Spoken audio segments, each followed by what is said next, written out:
السلام عليكم ورحمة الله وبركاته. محدثكم أحمد عباس، وأهلا بيكم في فيديو جديد هنعمل فيه مغامرة جديدة إن شاء الله. النهاردة يوم أجازة، ودي حاجة جميلة طبعا. عشان كده هنخرج النهاردة ونروح مكان اسمه ديب بول. بول دي اسم مدينة قريبة من المدينة اللي أنا قاعد فيها اللي هي اسمها بورنموث. المكان اللي هنروحه بارك اسمه بلو بول. والبارك دي عملوا فيها ايفنت السنه اللي فاتت اسمه illuminate، وقرروا ان هم يعيدوه السنه دي. وهو basically it's a light show. بتروح وقت يعني من بعد الغروب كده، وبيبقى في لايتنج شو معمول على الشجر والباث اللي جوه البارك وبتاع. فالصور كانت جميله قوي، فحسيت ان هو ايه ده مكان انا عايز اروحه واكتشف الدنيا فيها ايه بالظبط. وقالوا ان في يعني تجمعات ومش عارف ايه، وبيشوا مارشميلو وحاجات كده. يعني انا ما اعرفش الدنيا ايه، لاني ما رحتش هناك قبل كده، وما اعرفش حد راح الايفنت دي قبل كده. فقررت ان بما ان النهارده اجازه خلينا نستفيد ونروح نشوف الدنيا ايه، على امل ان اللايت شو يبقى حلو والتصوير يبقى ظريف هناك. This is not a free event، انت بتدفع علشان تخش الايفنت دي. والتيكت كان بحوالي 14 استرليني which is not cheap بس not expensive برضه. يلا نستعد واشوفكم هناك ان شاء الله. انتوا بتشبهوا على حاجه؟ لو بتشبه على الهودي دي او على الجامبر ده، يبقى انت متابع وفاهم قصة الجامبر ده بالظبط ايه او الهودي دي ايه.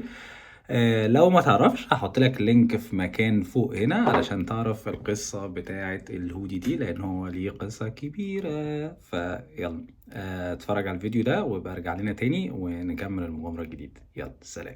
طيب كده احنا وصلنا ولسه هنخش بقى نشوف المكان ايه. المشوار بصراحة بعيد بعيد، يعني بعيد بجد. هاي يا Oh, light show on the hour, 20 past and 22. What time's it? Oh, 20 past 7 and 22. So we already do it in 10 minutes. 40 minutes.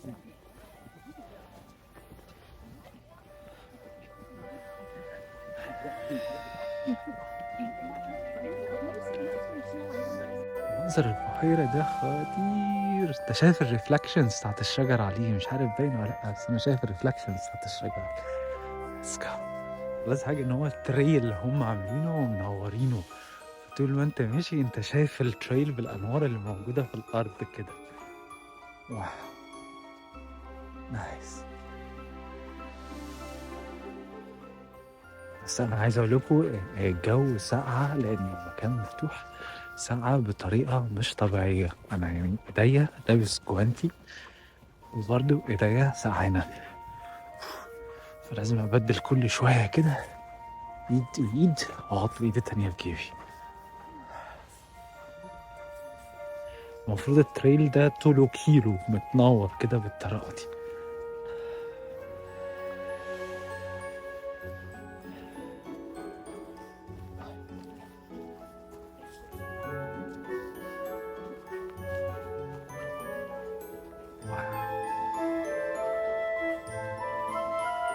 بس احنا ماشيين كده دلوقتي مع التريل.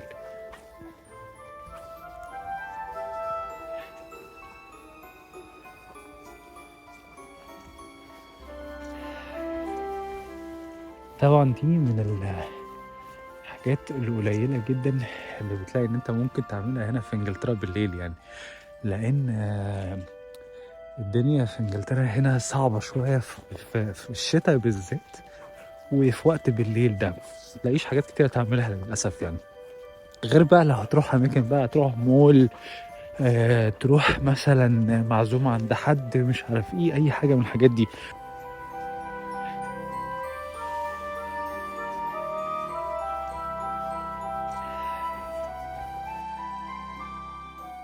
لا الساعة، ساعة يعني، الساعة اللي هي تخليك تفكر هو أنا ليه عملت كده في نفسي؟ ما كنت قاعد في بيتي بكرامتي وشغال لي نتفليكس ولا ابل تي في ولا اي حاجه من الحاجات دي، عمال اتفرج على اي حاجه.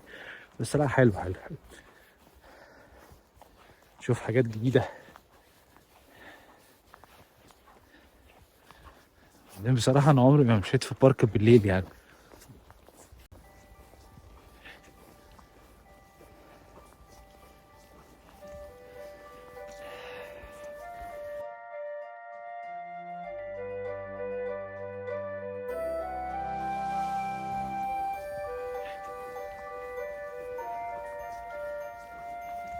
كل الناس جاية بكلابها هنا. موضوع الكلاب ده موضوع كبير قوي هنا، وعندهم tolerance ليه رهيب.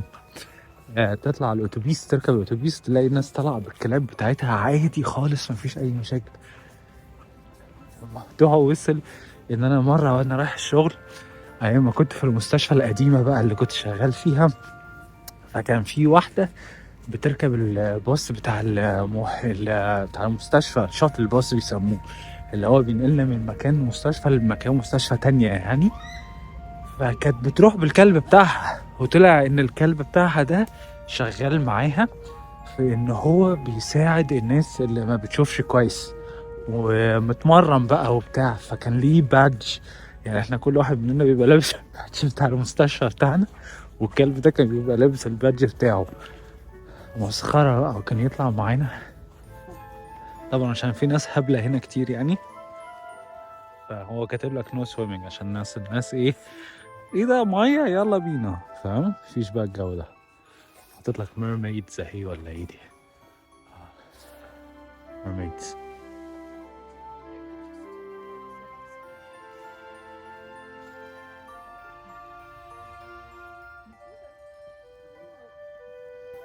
نيجي كده، ايه ده؟ لوحة مفاتيح، نفك بقى ونحط شو اقول لك، لما كبرنا بقينا نعمل حاجات اهبل من الناس. لا لا لا، النهارده احنا بنصور، مش فاضيين احنا الكلام ده. بعدين الناس مبسوطة وبتاع، مش عايزين نزعل.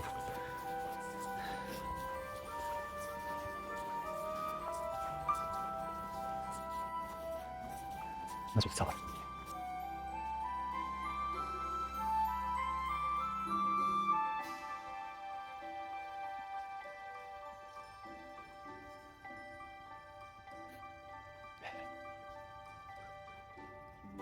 لك منظر البحيرة هنا. واو. طيب خلينا ندخل الكافيه هنا ونشوف ايه ممكن نجيبه ونشربه لحد ما نستنى الحفلة بتاعت المزيكا او الميوزك شو. احنا على البحيرة دلوقتي، انا بشرب pumpkin spice latte، وبنقعد نسمع المزيكا دي والمراكب اللي موجودة في نص البحيرة علشان بتعمل الريفلكشنز على المكان كله. احسن حاجة في اللحظات دي ان انا ما اتكلمش كتير واسيبكم تستمتعوا بالمنظر معايا.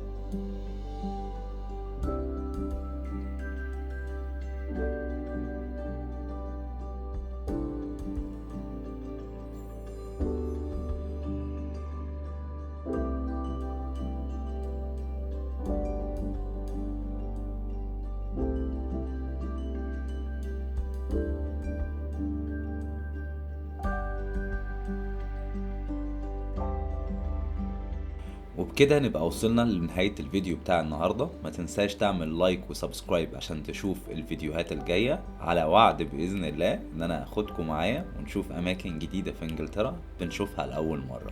السلام عليكم.